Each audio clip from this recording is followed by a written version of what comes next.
అన్ని వివరాలు, layout, plan, address అన్నీ ఇందులో ఉన్నాయి. మీరు వారిని తీసుకునేలా చేస్తే మీకు మంచి కమిషన్ కూడా ఇప్పిస్తాం. అట్టనా? ఓకేనండి. అన్ని వివరాలు ఆయనకి ఇచ్చి అలాగే. ఫోన్ నెంబర్ ఉందిగా? ఉందండి, అన్నీ ఉన్నాయి. నేను మీకు ఫోన్ చేస్తాలే. సరే, థ్యాంక్స్. వెళ్ళండి. ఉంటానండి. వెళ్ళండి వెళ్ళండి.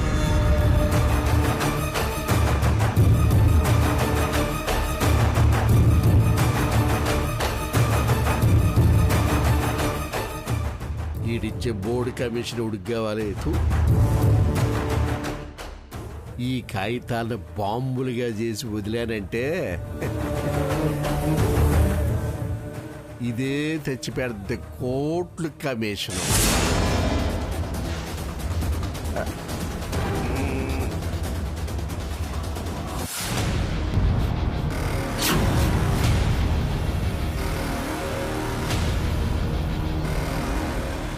అల్లుడి గారండి, వరసలొద్దు. మర్చిపోయాను. అదే చంద్రబాబు గారు, ఈ డ్యూటీ ఏదో బాగానే ఉందండి. నా ఒంటికి మాత్రం కరెక్ట్గా సూట్ అయింది. ఏసీ కార్లో వచ్చి ఏసీలో కూర్చోవచ్చు, హాయిగా హ్యాపీగా ఉంది. కాకపోతే ఈ సుఖానికి శరీరం ఇంకా లావెక్కిపోతుందేమోనని చిన్న డౌట్. మాట్లాడకుండా లోపలికి పద. అట్టాగనండి. ఈ మాటలకేం గాని లోపల వదులుతా పేపర్ బాంబు. దాన్ని ఆపటం ఎవరి వల్ల కాదు. అది లోపల ఢామ్ అంటే మీ బతుకులు ఢమాలంటే. వస్తున్నాను బాబు గారు.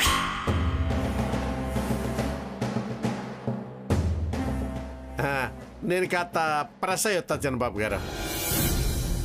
అప్పుడు చెబుతాను ఏమన్నా పనులు ఏమైనా ఉంటే. వస్తాను చిన్న అమ్మాయి గారు. ఆ మనిషిని, ఆ మాటిని చూస్తుంటే ఒళ్ళు మండుతుంది. మనం వద్దన్నామని పంతానికి పనిలో పెట్టింది. గూఢచార్ల ఈయన్ని తనకేమైనా ఉపయోగించుకుంటుందేమో.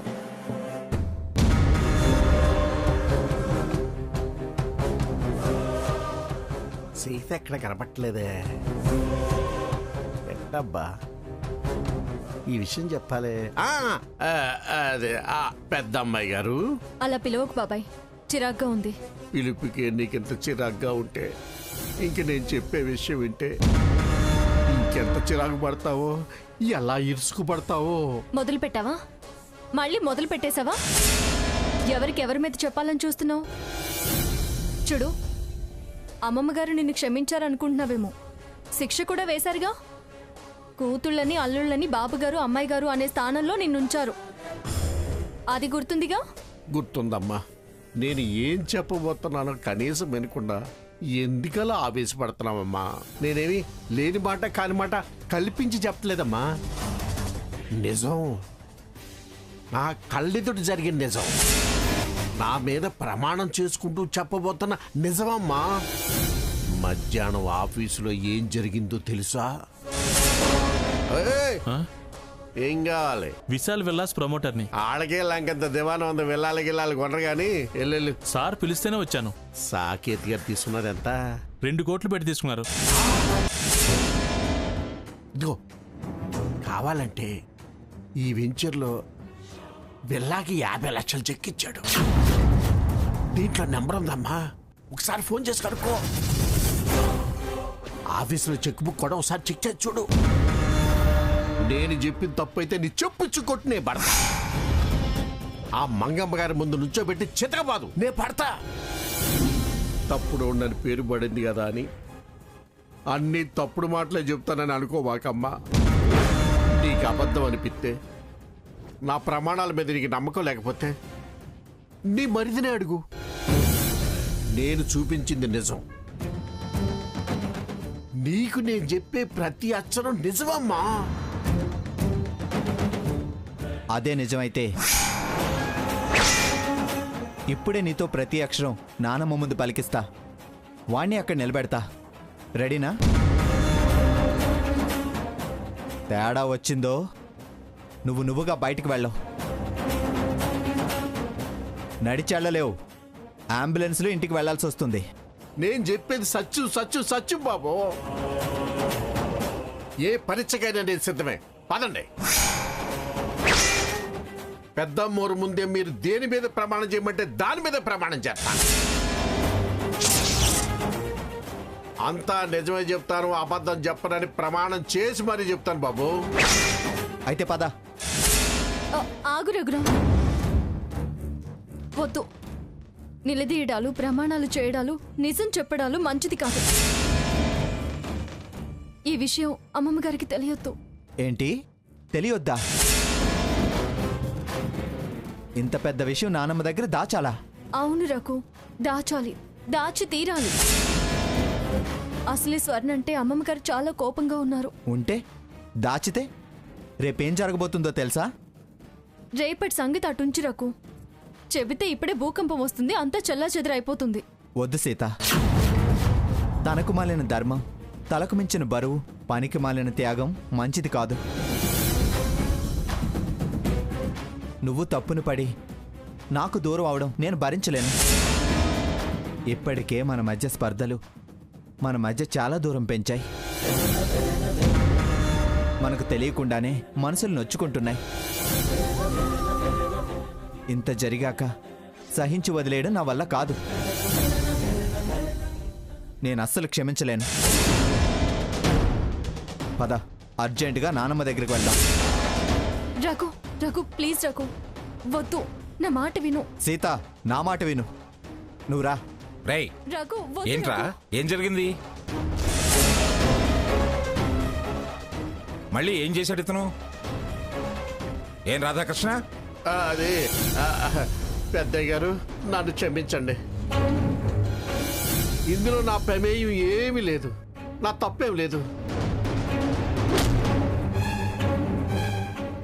నేను నిమిత్త మాత్రుణ్ణి. ఏంటమ్మా సీత, వద్దు తెలియొద్దు అని వాడిని ఆపుతున్నావు? ఏం జరిగింది రఘురామ్? జరిగింది మామూలు విషయం కాదు తాతయ్య. నానమ్మకు తప్పకుండా తెలియాల్సిన విషయమే. సాకేత్ సొంతంగా విల్లా కొన్నాడంట. కుంటే తప్పేంటి? ఆ విషయం చెప్పొద్దని సీతనటం ఎందుకు? నువ్వు రారా అని అతను గుంజడం ఎందుకు? వాడు విల్లా కొన్నది ఆస్తులు పెంచడానికి కాదు, ఆస్తుల్లో కలపడానికి కాదు. వేరుగా వెళ్ళి కాపురం పెట్టడానికి.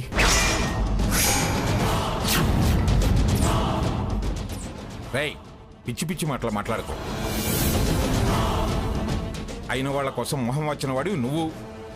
వాడు నిన్ను నీ బాధని చూసిన తర్వాత నా అనే వాళ్లకు దూరంగా ఉంటే ఎంత మానసిక క్షోభ అనుభవించాల్సి వస్తుందో అర్థం చేసుకోలేనంత పిచ్చివాడేం కాదు. ఆ బాధ అనుభవించిన సాక్షివి నువ్వుండగా వాడు కోరి ఆ బాధను కొని తెచ్చుకుంటాడా? తాతయ్య, నువ్వింకేం మాట్లాడకురా. నాకు పెద్దబాబు గారు చెప్పితే కరెక్ట్ అనిపిస్తుంది పెద్దయ్య గారు. ఏయ్, ఇది మా కుటుంబ విషయం. తలదూరిస్తే మాడు పగులుతుంది, మాట జారితే నాలిక తెగుతుంది. పోతలకే పనోడివి పనోళ్లాగుండు. అనిపిస్తుంది, వినిపిస్తుంది, కనిపిస్తుంది, అనొచ్చు, కావచ్చు అని బోడి సలహాలు ఇవ్వద్దు. సందేహాలు కలిగించొద్దు. పోముందు అవతలకే. పొమ్మంటావేంటి తాతయ్య? అతనే సాక్షి. రే బుద్ధి తక్కువ సన్నాసి, ఇది మన మధ్య ఉండాల్సిన విషయం రా. నిజమైనా అబద్ధమైనా మనలో మనం చర్చించుకోవాల్సిన విషయం. ఈ చీడ పురుగు ముందేమిట్రా? ఏయ్ వెళ్ళు, వెళ్ళు. నువ్వు ఆగు. అతను వెళ్ళడానికి వీల్లేదు. నానమ్మ ముందు నిజం చెప్పాల్సిందే. ఏంటి రఘురాం, పెద్దవారు మావి గారు వెళ్ళమంటుంటే నువ్వేంటి ఉండాలి, సాక్ష్యం చెప్పాలంటున్నావు? వెళ్ళని. పెద్దబాబు గారు, వెళ్ళమంటారా ఉండమంటారా? ఏయ్, ఏంటి నువ్వు వాడిని అడిగేది? ఇంటి పెద్దని నేను చెబుతున్నాను. పోతలకే. తాతయ్య, అరవకో. మనం అరుచుకొని ఇలాంటి వాళ్ళ ముందు పల్చన కాకూడదు. వీడి విషయాన్ని పబ్లిక్ చేస్తాడు. చూడు, నా మాటకు విలువ ఉన్నా, నువ్వు నన్ను ఏమాత్రం గౌరవించినా, నాకేమాత్రం మర్యాద ఇచ్చినా, ఇక నువ్వు నాతో వాదించకు, వీణ్ణి పోకుండా వారించుకో. నేను పోయిన నా కంటపడ్డ విషయం నా కడుపును పట్ట మతలబు బయట పడకుండా ఉంటుందా? చూస్తామేరా, వెళ్ళు. ఆగో, వెళ్ళమన్నారు. చెప్పాల్సింది చెప్పాక వెళ్లాల్సిందే. చూడు, ఈ విషయం ఎట్టి పరిస్థితుల్లో కూడా మంగాకి తెలియకూడదు. మాలో ఎవరము చెప్పం. దానికి ఎలా తెలిసినా కారణం నువ్వే అవుతావు. అదే జరిగితే జీవితాంతం జైల్లో ఉండాల్సిన పరిస్థితి కల్పిస్తాను. బయటకు వచ్చిన తర్వాత బతుకు లేకుండా చేస్తాను. వెళ్ళా. నేను అస్సలు చెప్పను. అమ్మ తోడు. చావు తెలివితేటలు చూపించుకో. ఒట్టు చెప్పనంటన్నాగా. చెబితే ఏం ప్రమాదం చెప్తే నేను కాస్త జాగ్రత్త పడతా. ఉండనివ్వండి తాతయ్య. రేపు ఎలా తెలిసినా ఇతన్నే బాధ్యత చేసి మనం సేవ్ అవ్వచ్చు. అది కరెక్టేరా. చూడు, విను, ఎక్కడా వాగకో. అలాగే పెద్దయ్య గారు, చిత్తం చిత్తం. ఎందుకు తాతయ్య నానమ్మకు చెప్పొద్దు చెప్పొద్దు అంటారు? వాళ్ళు చేసే పని మంచిదా? వేరుగా వెళ్ళాలనుకోవడం తప్పు కాదా? తప్పొప్పుల సంగతి అట్టుంచు. 1000 ఏళ్లున్నా వేరు తప్పదు, 100 ఏళ్లున్నా చావు తప్పదు అంటారు. రేయ్, ఎవరు వద్దు వద్దు అన్నా కారణం ఒకటేరా. అదంతా స్వర్ణ ఆలోచనేనని, అలా ఆలోచించడం చాలా తప్పని ఒక్కలెక్కేస్తే ముక్కలయ్యేది నీ కాపురమేరా. అవును తాతయ్య గారు, అందుకే నేను కూడా చెప్పొద్దు అంటున్నాను. అయినా ఇలా స్వర్ణ వేరు కాపురం వెళ్ళాలనుకోవటం చాలా తప్పమ్మా. స్వర్ణ మరోలా ఆలోచిస్తుంది మావయ్య. నేనంటూ ఇంట్లో లేకపోతే నా తప్పు అక్క మీద వేస్తూ ఒక్క లెక్క ఇదు తన్ని బయటకు పంపదు అని స్వర్ణ ఆలోచిస్తుంది మావయ్య. అవును తాతయ్య గారు, దాని ఆలోచన అదే. ఎరా, అది తప్పంటావా? సీత కోసం, తను క్షేమంగా ఇంట్లో ఉండడం కోసం అలా ఆలోచిస్తుంది. అది తప్పు అవుతుందా? చెప్పరా ఇప్పుడు, చెప్పు. ఈ విషయం మంగాకి చెప్పి నీ కాపురాన్ని కూల్చుకుంటావో, గుమ్మనంగా ఉండి నిలుపుకుంటావో నీ ఇష్టం. మావయ్య గారు, స్వర్ణకు మనం అంతా నచ్చ చెబుతాం. విల్లా కొంటే కొన్నారు, కానీ వేరుగా వెళ్ళొద్దని, ఈ విషయం బయటికి చెప్పొద్దని చెబుదాం. ఈ విషయం మనలోనే ఉంచుతాం.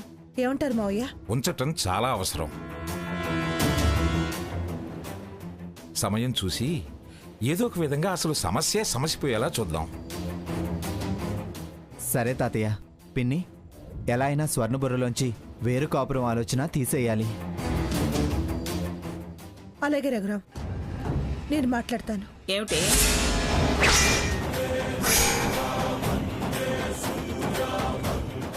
ఏమిటి అలాగే అంటున్నావు? మాట్లాడతానంటున్నావు? అది అందరూ ఇక్కడ పోగయ్యి ఏమిటి మంతనాలు మొదలు పెట్టారు? ఏం చెయ్యాలని? మంతనాలేమి లేవు పెద్దమ్మ గారు. ఊరికే మొన్న దసరా పండగ మా ఊళ్ళో ఒక అతను అరికథ చెప్తే ఆ కథ విశేషాలు చెప్తున్నా. ఏమిటో ఆ విశేషాలు? మరండి, కథ మొదలెట్టగానే ఆ ప్రకారముగా శ్రీరాముల వారు స్వయంవర మండపానికి వచ్చేటప్పటికి సీతాదేవి ఊరకట్ట చూసినదై ఆ శవధనుసు ఎక్కి పెట్టేటప్పటికి అది దొడాలను విరిగిపోయిందట. ఆ ప్రకారముగా సీతాదేవి కళ్యాణ మహోత్సవం జరిగిందట.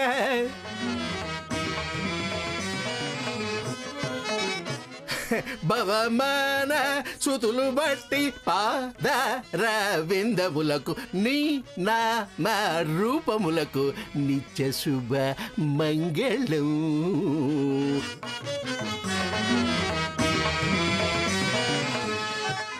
శ్రీ రుద్రమారమణ గోవిందో. చాలే ఆపు. బాగా మేనేజ్ చేసేవాళ్ళు. ఇంకోపు వాడు మీ ప్రాణాలు తీశాడని నువ్వు మా ప్రాణాలు తీకో. పా అవతలకి. అయినా మీరేమిటి ఈ పనడుతూ ముచ్చట్లేమిటి? చనువిస్తే నెత్తికెక్కే రకం. ఇక మనకు మర్యాద ఏమిస్తాడు? అవును, ఆ చిన్న శాలతీలేవి? వాళ్ళు వాళ్ళ గదిలో ఉన్నారు. ఆఫీస్ నుంచి వచ్చాడుగా. అమ్మమ్మ అలా అంది, ఇలా అంది, అలా చేసింది, ఇలా చేసిందని చాడీలు చెప్పి వాడి కిర్రెక్కిస్తుంది. పర్వాలేదు, మొదలైంది. ఏం పర్వాలేదు? ఏం మొదలైంది? నీలో నీకు తెలియకుండానే భయం. భయమా? చూడండి జడ్జి గారు, నాకు నా గురించి భయం ఎప్పుడూ లేదు. నా కుటుంబం అంతా కలిసిమెలిసి సుఖ సంతోషాలతో కలకాలం కలిసి ఉండాలని, చల్లగా కాపురాలు సాగి పిల్లా పాపలతో వర్ధిల్లాలనే ఆశ తప్ప మరో కోరిక లేదు. దానికి భిన్నంగా ఏం జరుగుతుందో అన్న భయం తప్ప. పెళ్ళై ఇన్నేళ్లైంది అన్నేళ్లైందని చెప్పుకోవడం ముఖ్యం కాదు. ఎవరు ఎవరిని ఎంత బాగా అర్థం చేసుకున్నారనేదే ముఖ్యం.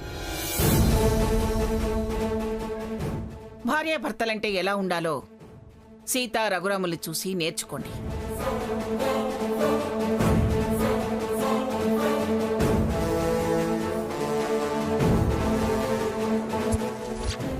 అమ్మయ్యా, మొత్తానికి గండం గడిచింది. అదని ఎవరి పనులు వాడు చూసుకొని పోండి. ఇదిగో రాధాకృష్ణ, అయ్యా మళ్ళీ చెబుతున్నాను, గుర్తుంది కదా? గుర్తుంది. నేనెవరిని? అయ్యా జడ్జి గారు. వీడెవడు? పెదబాబు గారు. పెదబాబు గారు. నువ్వెవరు? నేను రాధాకృష్ణ. బంట్రోతివి. గుర్తుంచుకో, గుర్తుంచుకో. ఓ వెళ్ళా.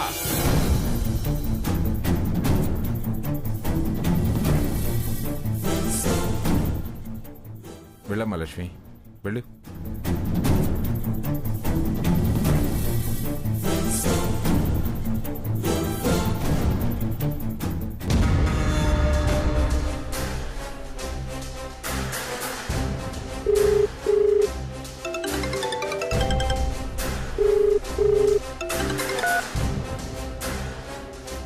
ఏంటి రాధాకృష్ణ విశేషాలు?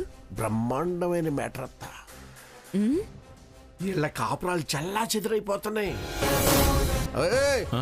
విశాల్ విల్లాస్ ప్రమోటర్ని సాకేత్ గారు తీసుకున్నది ఎంత? 2 కోట్లు పెట్టి తీసుకున్నారు. ఈ వెంచర్లో విల్లాకి 50 లక్షలు చెక్కిచ్చాడు. ఇంత పెద్ద విషయం నానమ్మ దగ్గర దాచాలా?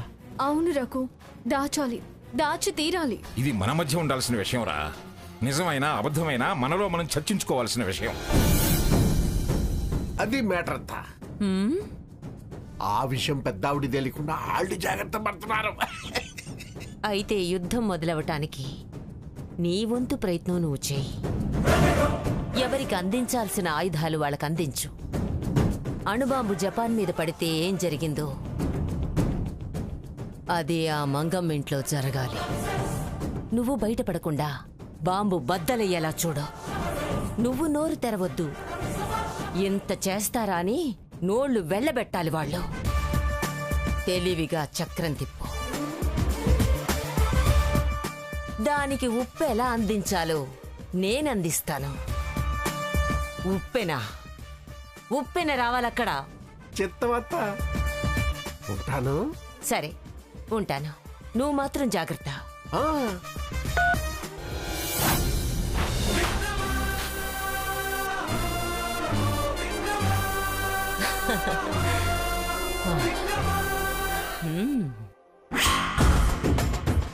స్వర్ణ వేరు కాపురం పెట్టాలని చూస్తుందా? దీన్ని ఎలాగైనా మనకనుకూలంగా మార్చుకోవాలి. అత్తన్నట్టు ఉప్పెన వస్తే ఆ సమయంలో సందట్లో సడేమియాలాగా నేను సర్దుకునేది చల్లగా సర్దేసుకుంటా. వస్తున్నానండి. ఢమఢమఢమన్నినాదమడ్డమర్వయం చకార చండ తాండవం తనోతన శివ శివం